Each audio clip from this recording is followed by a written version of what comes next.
Sangli Kolhapur road हेरले येथे इनोवाची धडक, एकाचा मृत्यू।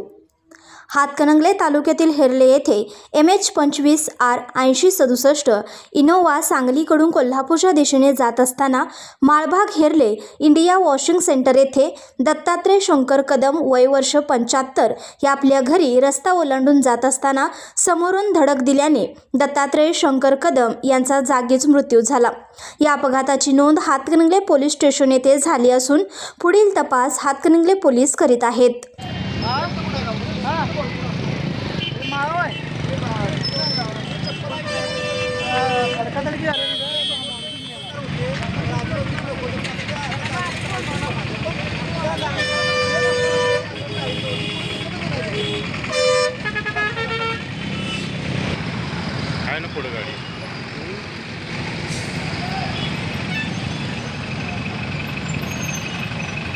आमच्या चॅनलला लाईक करा, शेअर करा, सबस्क्राइब करायला विसरू नका।